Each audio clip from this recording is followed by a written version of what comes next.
Sergio Eduardo Huacuja Betancourt.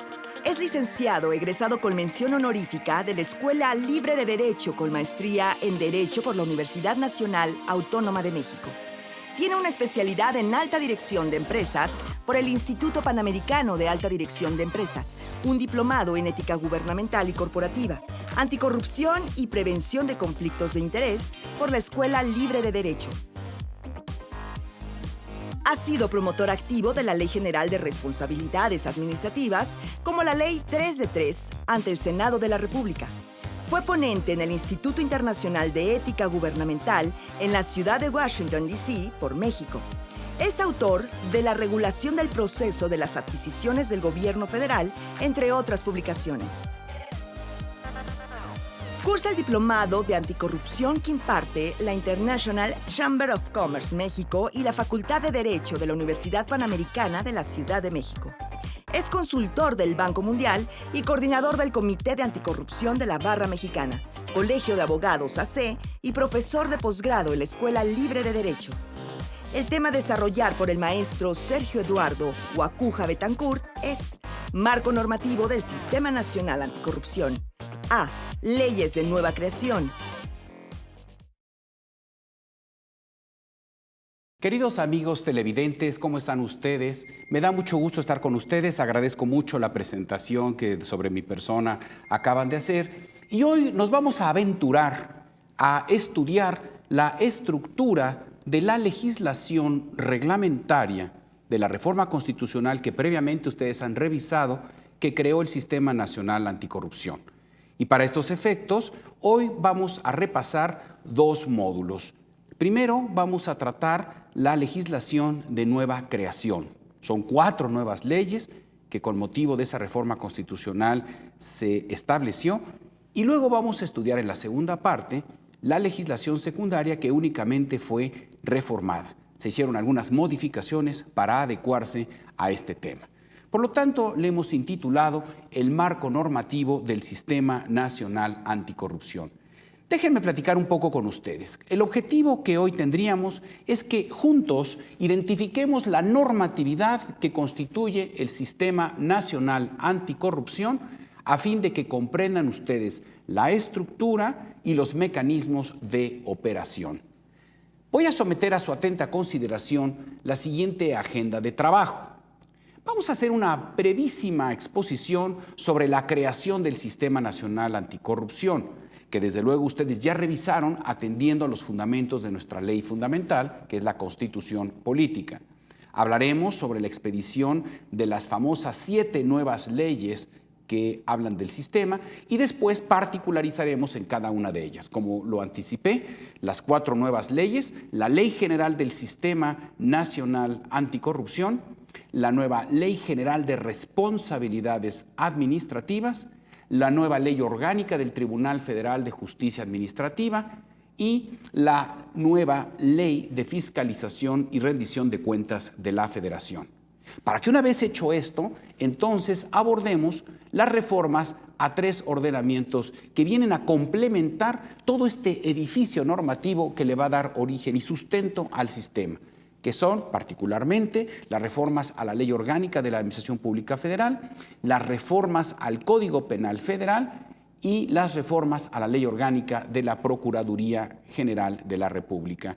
Y comentaremos al final pues, sobre la bibliografía básica que ustedes tendrán a su disposición para poderla consultar.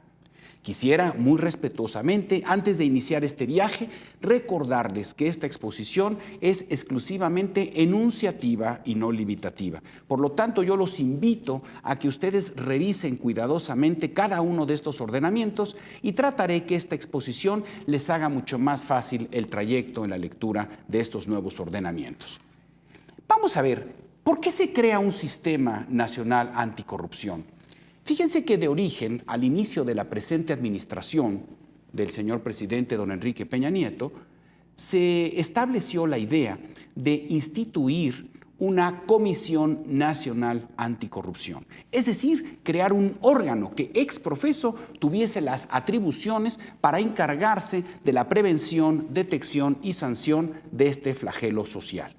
Sin embargo, con motivo de la reforma constitucional del 2015, pasamos de esa visión orgánica a una visión sistémica, es decir, una visión de carácter holístico, que en forma complementaria todas las instituciones que directa o indirectamente tuvieran en su ámbito de competencia tratar temas relacionados con el combate a la corrupción, lo hicieran juntos a través de una suerte de fuerza sinérgica. De tal manera que la interacción sistémica supone que van a coincidir tres grandes sistemas: el Sistema Nacional de Transparencia y Acceso a la Información Pública, el Sistema Nacional de Fiscalización y el Sistema Nacional Anticorrupción. Y esta visión sistémica la vamos a lograr gracias a la participación de distintas instituciones. Y lo vamos a revisar con mucho cuidado. ¿Quiénes integran el Sistema Nacional de Transparencia? Por supuesto, lo encabeza el mejor conocido como el INAI, que es el Instituto Nacional de Transparencia y Acceso a la Información Pública y Protección de Datos, el Instituto Nacional de Estadística y Geografía, el INEGI, la Auditoría Superior de la Federación y el Archivo General de la Nación. Todos ellos en conjunto establecen el Sistema Nacional de Transparencia y va a conjugarse junto con el Sistema Nacional de Fiscalización, que está conformado por la Auditoría Superior de la Federación, la Secretaría de la Función Pública, pero también los llamados órganos de fiscalización superior en las entidades federativas y los órganos internos de control igualmente en los estados. Y finalmente, nuestro protagonista de hoy. ¿Quién integra al Sistema Nacional Anticorrupción? Desde luego, un comité coordinador, al cual ya haré referencia, un comité de participación ciudadana, el comité rector del Sistema Nacional de Fiscalización y los sistemas locales anticorrupción. Como ustedes se pueden percatar, existe un compartimiento de facultades entre los distintos órganos que establecen estos tres sistemas para que su función esté totalmente coordinada y articulada en un objetivo común que, como ya lo mencioné previamente, supone la prevención, detección y sanción de los fenómenos de corrupción. Vamos a ver, hablando ya de la estructura de nuestro Sistema Nacional Anticorrupción. En primer lugar, tenemos que hablar de un comité coordinador. Precisamente, a diferencia de lo que hasta ese momento existía, que era un órgano único, exclusivo de analizar estos temas, ahora lo que hacemos es repartir la competencia entre distintas instituciones gubernamentales. Y verán ustedes, va a ser muy fácil entenderlo.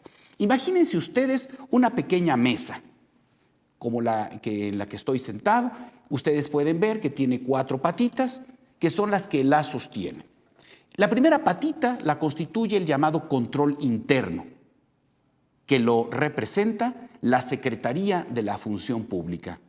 Fíjense cómo los milagros bíblicos no se dan sino hace 2000 años y se repiten actualmente. El Lázaro, aquel muerto que pensábamos que ya no iba a levantarse, pues resulta que resucitó.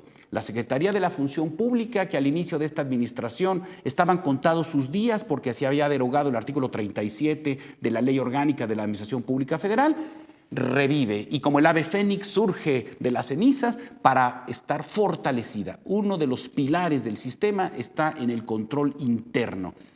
Pero por el otro lado está el control externo, que está constituido por la Auditoría Superior de la Federación. Completándose el control interno y el control externo, surge una nueva patita de esta mesa, que es la reconfiguración de la autoridad materialmente jurisdiccional que se va a encargar precisamente de juzgar las faltas administrativas graves por parte de los servidores públicos o las faltas de los particulares que igualmente revistan esta gravedad o que estén relacionados con hechos de corrupción, y que es ni más ni menos el nuevo Tribunal Federal de Justicia Administrativa. Y por supuesto que no podía faltar como la patita complementaria de esta mesa la parte penal. Y es que justamente se crea una fiscalía especializada para combatir delitos relacionados con hechos de corrupción.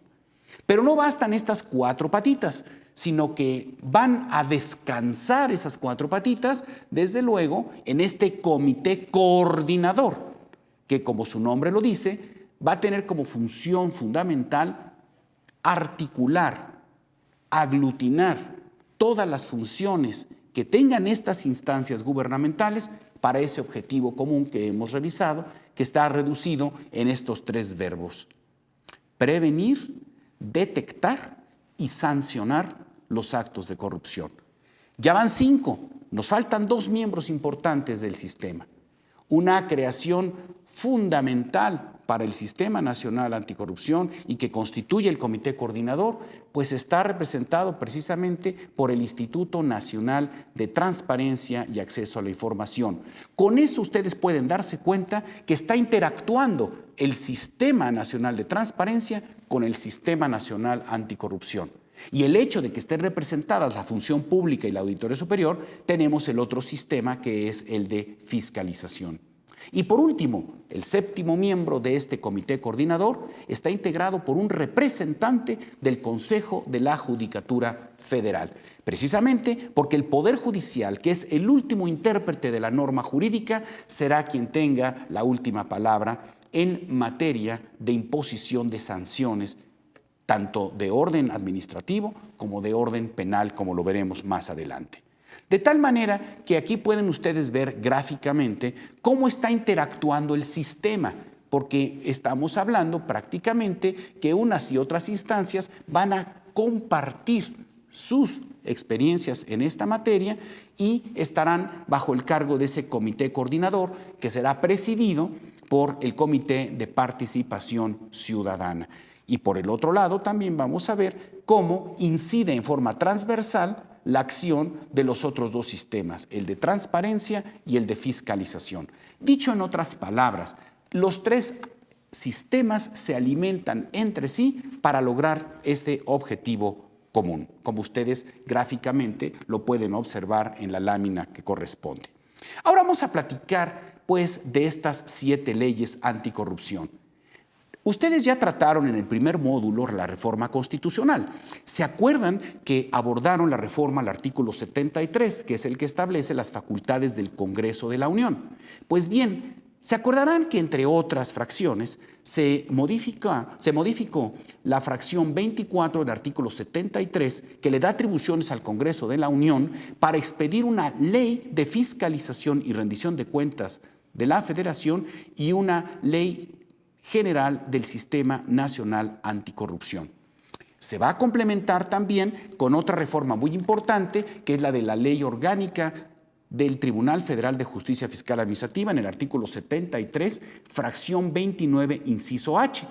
Y también se crea un nuevo inciso de la fracción 29 del artículo 73, que es el inciso V, que le da atribuciones al Congreso de la Unión para expedir una ley general de responsabilidades administrativas. Aquí ven ustedes, pues, cómo están integradas las 4 nuevas leyes.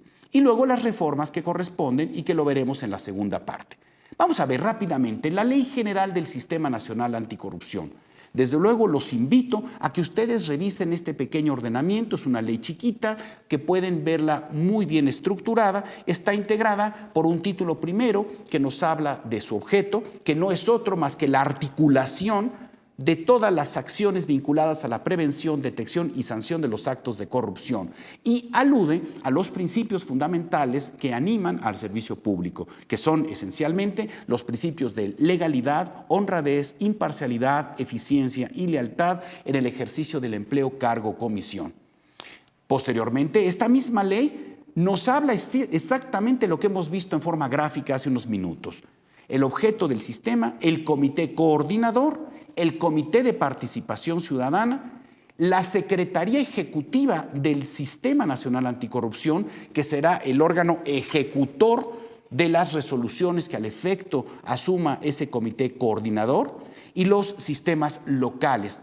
Aquí hay que recordar, y dado que muchos de ustedes, amigos, nos están haciendo el favor de atender desde las entidades federativas y los municipios, recuerden que el sistema nacional recibe ese nombre porque abraza a los 3 niveles de gobierno, esto es, a la federación, a los estados y a los municipios. Por eso estas leyes generales lo que establecen son los principios básicos que deben de animar tanto a la federación como a los estados, y en particularmente a los estados porque ellos tendrán la obligación de expedir sus respectivos ordenamientos locales. Por eso es que también vamos a hablar de un sistema local anticorrupción en cada una de nuestras 32 entidades federativas, que el mucho será una réplica de este sistema general. Por eso es que los sistemas locales forman parte también del Sistema Nacional Anticorrupción.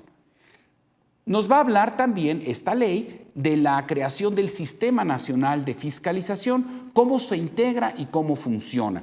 Como se dan cuenta, este Sistema Nacional de Fiscalización nace de la Ley General del Sistema Nacional Anticorrupción. Era la parte que nos faltaba, porque el Sistema Nacional de Transparencia ya había sido creado con antelación, entre otros por las reformas en materia estructural, en materia de transparencia y acceso a la información pública gubernamental, que es esencialmente los artículos 6º y 16º de nuestra Constitución Política. Y vamos a hablar también en esta legislación de la llamada Plataforma Digital Nacional. Esta Plataforma Digital Nacional estará integrada por distintas bases de datos que en forma interoperable van a interactuar a efecto de reportar información útil para el sistema. Porque no puede hablarse de acciones de prevención, detección o, en su caso, sanción de corrupción si no abrevamos la información de distintas fuentes, como puede ser el sistema de bases de datos de las declaraciones de situación patrimonial, de conflicto de intereses, de la presentación de la declaración fiscal, por ejemplo, de servidores públicos sancionados, de proveedores y contratistas sancionados, de servidores públicos que presten sus servicios en áreas vinculadas con contratación pública, por tan solo citar un ejemplo de estas bases de datos que integran a la plataforma. Y a esta plataforma digital nacional se irán sumando paulatinamente las plataformas digitales estatales y o municipales que vayan enriqueciendo este bagaje de información tan importante. Y finalmente concluiremos en esta ley con las recomendaciones que el comité coordinador puede hacerle a cada uno de los miembros que lo integran. Pero esas recomendaciones es muy importante mencionar que no tienen un carácter vinculatorio, tienen un carácter meramente ilustrativo, a efecto de que se sigan o no esas directrices, pero en todo caso, cada uno de los miembros de este comité coordinador tendrá que justificar las razones por las cuales asume o no esas recomendaciones no vinculantes. Esa es la Ley General del Sistema Nacional Anticorrupción. Ahora entremos a la Ley General de las Responsabilidades Administrativas.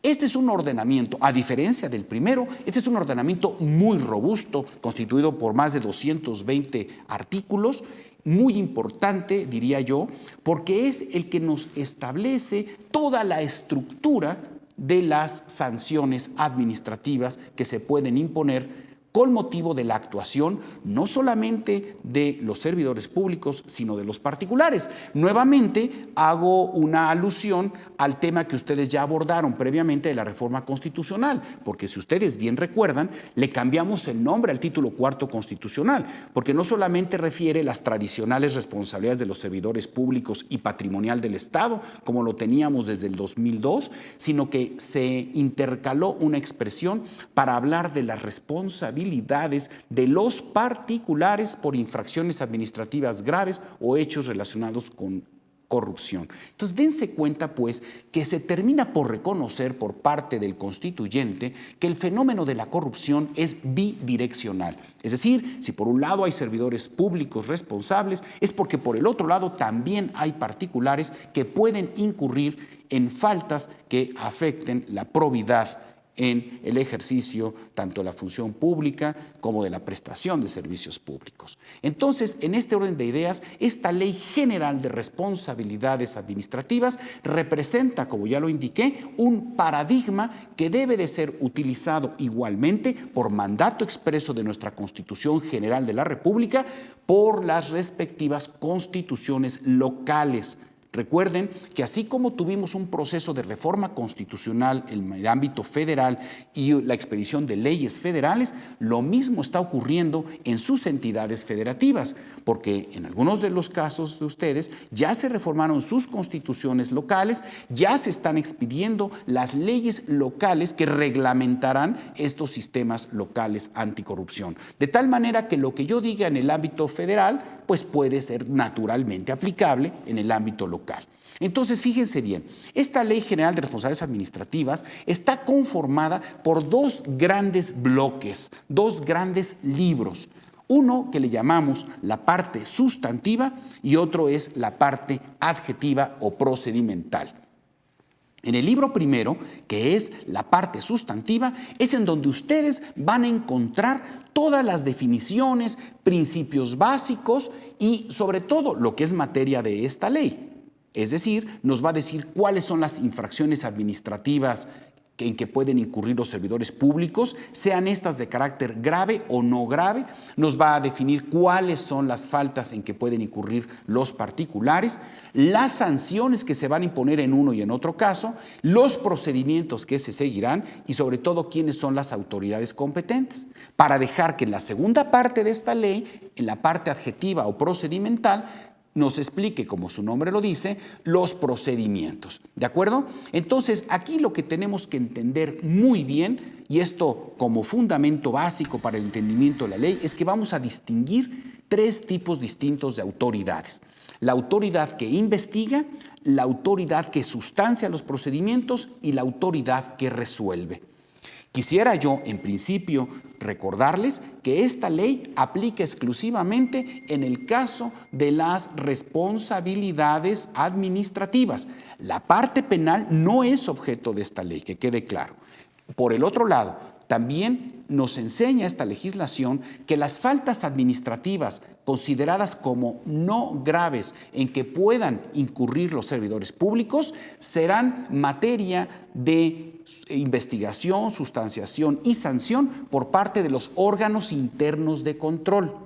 Pero en el caso, y esta es la gran novedad, en el caso de infracciones graves o bien hechos de particulares relacionados con actos de corrupción, entonces, señores, la autoridad que investiga y sustancia será el órgano interno de control, pero quien sancione será en este caso el Tribunal Federal de Justicia Administrativa.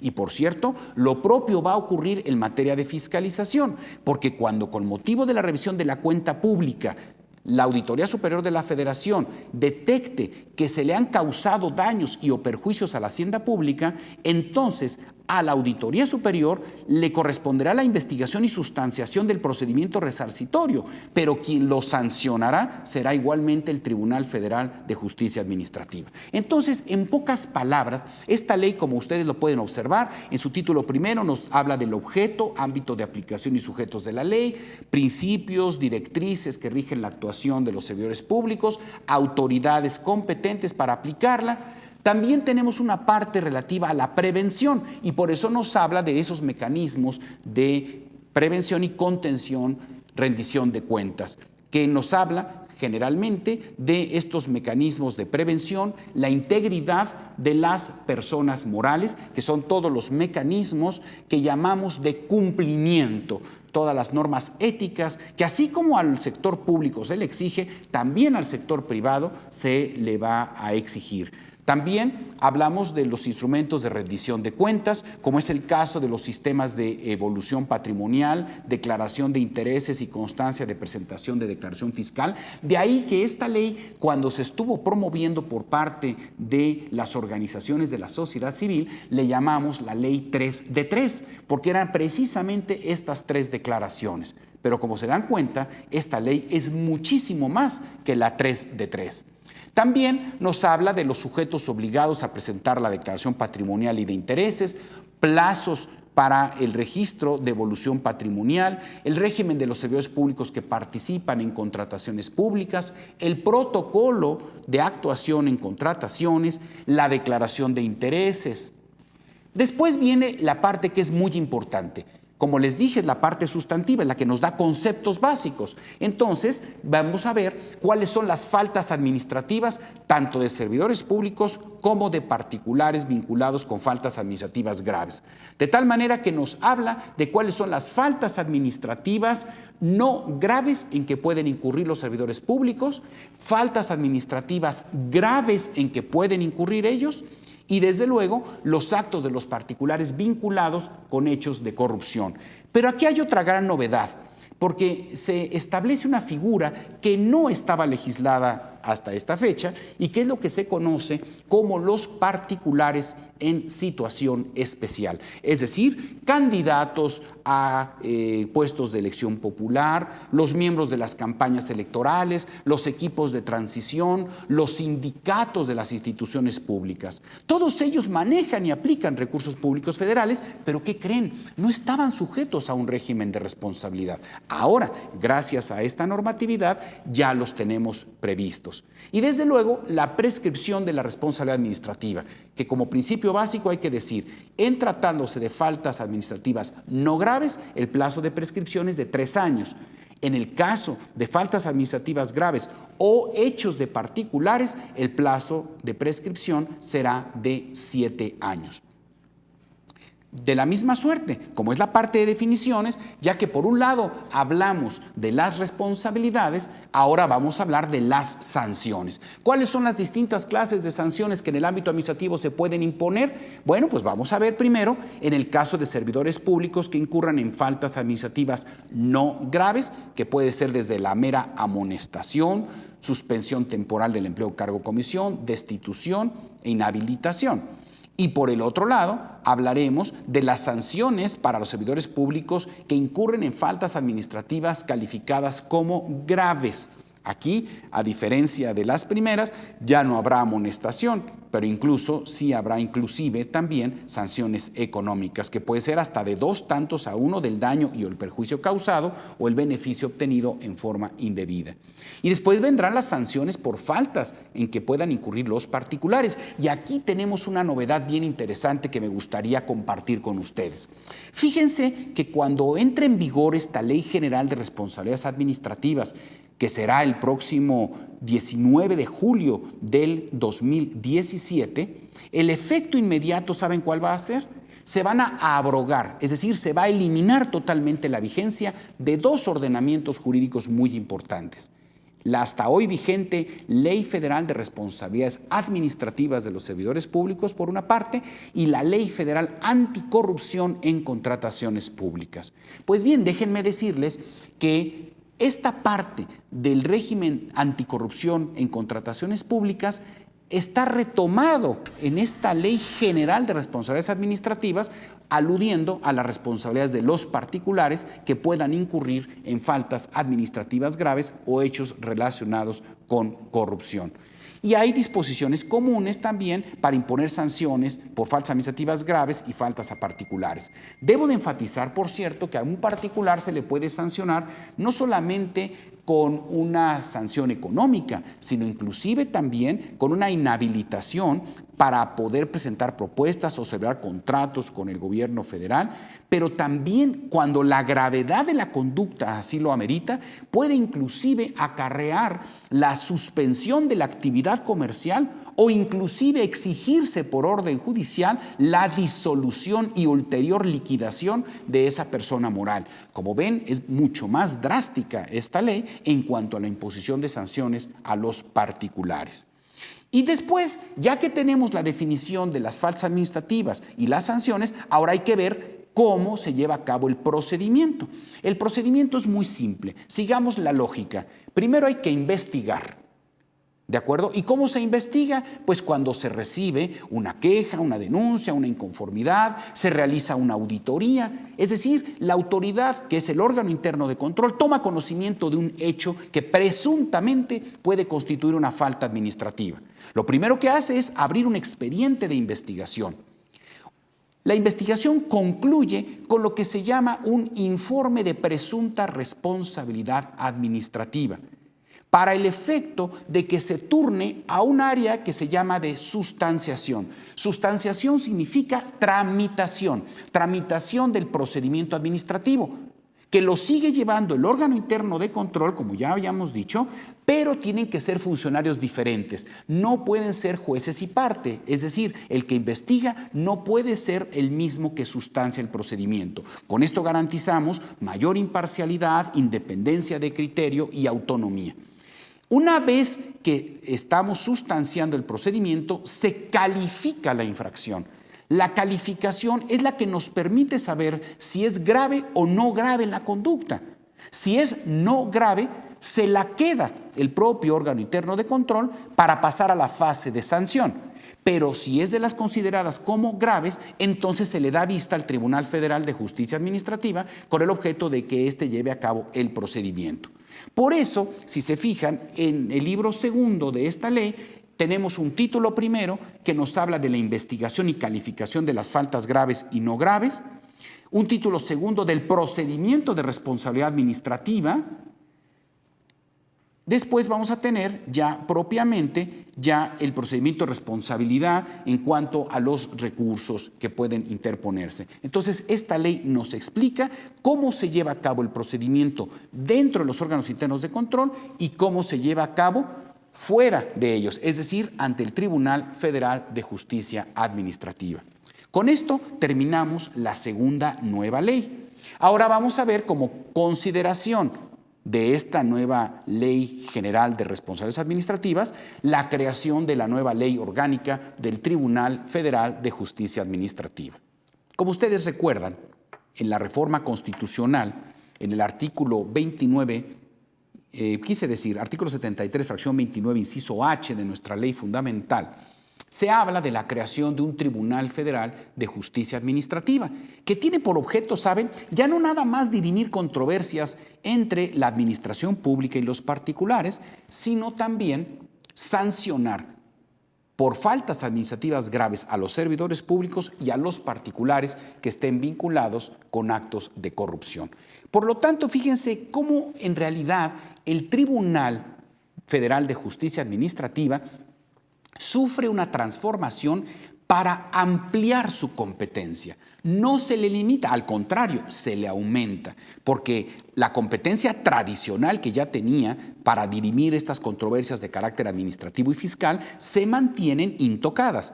Lo único que hacemos es que vamos a agregar esta parte relativa a las infracciones administrativas graves. De tal manera, fíjense, que el primer cambio fundamental lo vamos a encontrar en la Sala Superior del Tribunal, porque se va a crear ahora una tercera sección de la Sala Superior del Tribunal Federal de Justicia Administrativa, a efecto de que 3 magistrados de Sala Superior sean los que se encarguen de ser la máxima autoridad en materia jurisdiccional en el tribunal para juzgar estos actos administrativos. Pero se va a hacer descansar la justicia administrativa en esta materia en 5 nuevas salas especializadas en materia de responsabilidades administrativas. Por lo tanto, si ustedes suman, vamos a tener 18 nuevos magistrados, unos de salas especializadas, 15, más 3 de la sección tercera de la sala superior del tribunal, que se encargarán precisamente de hacer este juzgamiento. La parte interesante de esta ley orgánica, que desde luego, repito, no solamente no limita, sino que amplía su competencia, pues es la parte tradicional. Nos establece qué es un Tribunal Federal de Justicia Administrativa. Dicho sea de paso, no pierdan de vista que esto pasa a nivel federal. A nivel local vamos a tener que crear nuestros propios tribunales de justicia administrativa. En algunas de sus entidades federativas, ustedes tienen tribunales de lo contencioso administrativo, pues estos se van a transformar en tribunales de justicia administrativa. Inclusive tenemos por ahí algunas entidades federativas que no tienen tribunal de lo contencioso administrativo ni tribunales administrativos, pues vamos a tenerlos que crear. Este parteaguas es una enorme oportunidad para poder pues enaltecer la función de carácter materialmente jurisdiccional que realiza un tribunal administrativo de esta envergadura. Y entonces, pues, ¿cómo se estructura el tribunal? Bueno, pues sabemos que tiene, desde luego, una sala superior. Esa sala superior puede actuar en pleno o en salas. Los plenos pueden ser de carácter general o de carácter jurisdiccional. Debo de aclararles, señores, que los nuevos 3 magistrados que integran la tercera sección del tribunal no van a constituir el pleno jurisdiccional. Es decir, ellos no tienen nada que ver con las decisiones que tomen la primera y la segunda secciones del tribunal, ¿de acuerdo? Ellos son totalmente independientes en ese sentido, ¿de acuerdo? Ellos tendrán la facultad, pues, de emitir la jurisprudencia que en esta materia el tribunal pudiese elaborar. Ellos también serán quienes conozcan de los recursos de apelación que se puedan interponer en contra de las sentencias que emitan las salas especializadas en materia de responsabilidad administrativa. Conocerán los recursos que se interpongan en contra de dichas resoluciones y cuestionarán la actuación, pues, de estas salas especializadas. ¿De acuerdo? La característica especial, pues, es, desde luego, que los magistrados de sala superior, pues, permanecerán en su encargo durante 15 años y no podrá renovarse su encargo, en tanto que los señores magistrados de las salas especializadas pues durarán en su encargo 10 años y podrán ser considerados para una ulterior gestión dentro del propio tribunal. ¿De acuerdo? Entonces, esta ley orgánica, como su nombre lo dice, es la ley que organiza al tribunal. Por lo tanto, nos explica qué es lo que hace el Pleno General, qué es lo que hace el Pleno Jurisdiccional, las atribuciones de la primera y segunda salas de la sección, de la sala superior, las atribuciones de la tercera sección, las atribuciones de la Junta de Gobierno y Administración, que también, otro paréntesis, a la Junta de Gobierno y Administración no van a acudir los magistrados de la tercera sección de la sala superior. Exclusivamente lo integrarán 2 magistrados de la primera y de la segunda secciones del tribunal, pero no echarán mano de los magistrados de esta tercera sección. ¿De acuerdo? También hablaremos de que las salas pueden ser de carácter regional, ordinarias, auxiliares, especializadas y mixtas. Nos hablan de las salas regionales ordinarias, las salas especializadas en materia de responsabilidades administrativas, que son las que propiamente tienen que ver con nuestra materia, las salas regionales auxiliares. Nos hablará del personal y cómo se constituyen los precedentes, las tesis y la jurisprudencia. En pocas palabras, ¿qué es lo que nos aporta la ley orgánica del Tribunal Federal de Justicia Administrativa? La nueva competencia para juzgar responsabilidades administrativas graves cometidas por servidores públicos o hechos de particulares vinculados con actos de corrupción. Amén de que también le va a corresponder juzgar los procedimientos de carácter resarcitorio que tenga como consecuencia la imposición de una indemnización por los daños y o perjuicios que se le puedan causar a la hacienda pública con motivo del ejercicio de la cuenta pública, tanto de particulares como de servidores públicos. Y finalmente, como última ley nueva, será la Ley de Fiscalización y Rendición de Cuentas de la Federación. Esta es una ley que se llama exactamente igual que la que en 2009 se expidió y que ahora estará abrogada. La anterior ley, igual llamada Ley de Fiscalización y Rendición de Cuentas de la Federación, pues es fundamentalmente la que establece el ámbito de competencia de la Auditoría Superior de la Federación, sus atribuciones en materia de fiscalización y en materia de rendición de cuentas. Y van a darse cuenta que esta nueva ley, que en su caso es reglamentaria del artículo 79 constitucional, ustedes que revisaron ya las reformas constitucionales se acordarán pues de que tenemos 2 preceptos fundamentales. Por un lado, el artículo 74, que es el que nos da las facultades exclusivas de la Cámara de Diputados, y por el otro lado, el artículo 79, que es el que nos da las atribuciones de la Auditoría Superior de la Federación. En particular, en el caso del artículo 74, fracción cuarta, nos habla precisamente de las facultades que tiene la Cámara de Diputados en forma exclusiva para revisar el ejercicio de la cuenta pública. Y desde luego el artículo 79 nos va a decir de qué manera se realiza a través de la gestión de nuestro órgano de fiscalización superior, que es la Auditoría Superior. Esta Auditoría Superior es un órgano de la Cámara de Diputados. ¿De acuerdo? Tiene autonomía en cuanto a la realización de sus funciones, pero no autonomía constitucional. Depende de la Cámara de Diputados. ¿De acuerdo? Entonces, aquí, ¿qué es lo que nos explica fundamentalmente esta legislación?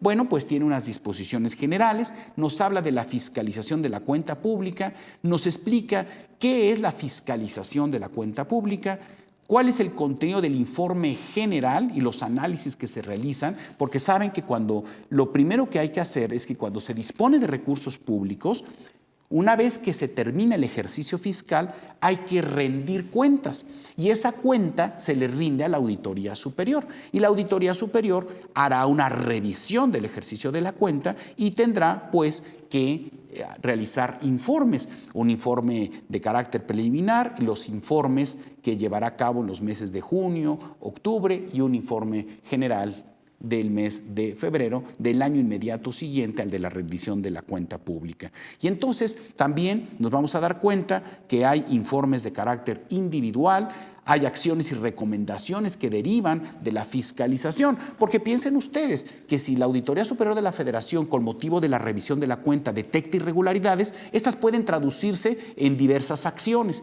Pueden ser desde acciones de carácter recomendatorio, acciones que puedan suponer la promoción de responsabilidades administrativas sancionadoras cuando se trata de infracciones no graves de carácter administrativo, porque recuerden que la Auditoría Superior no tiene facultades para sancionar actos administrativos no graves. Eso dijimos era competencia de los órganos internos de control. Por eso la acción que puede derivar de la cuenta pública sería la promoción de responsabilidades administrativas.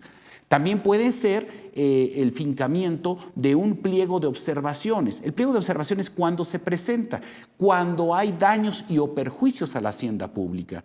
También la Auditoría Superior de la Federación puede hacer promoción de revisión fiscal cuando, por ejemplo, detecta que si una entidad fiscalizada, que puede ser lo mismo un ente gubernamental que un ente privado, no ha cumplido cabalmente con sus obligaciones fiscales, pues evidentemente que le puede dar vista también al Servicio de Administración Tributaria. Y finalmente también, si la Auditoría Superior de la Federación llegare a detectar una infracción de carácter grave, entonces sí puede tener facultades concomitantemente con los órganos internos de control también para investigar, sustanciar, pero no resolver, porque eso es competencia del Tribunal Federal de Justicia Administrativa.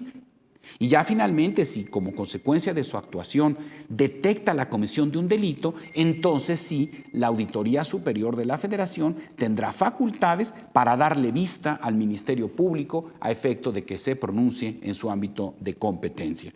¿De acuerdo? Entonces, esta ley, pues, nos habla de la fiscalización.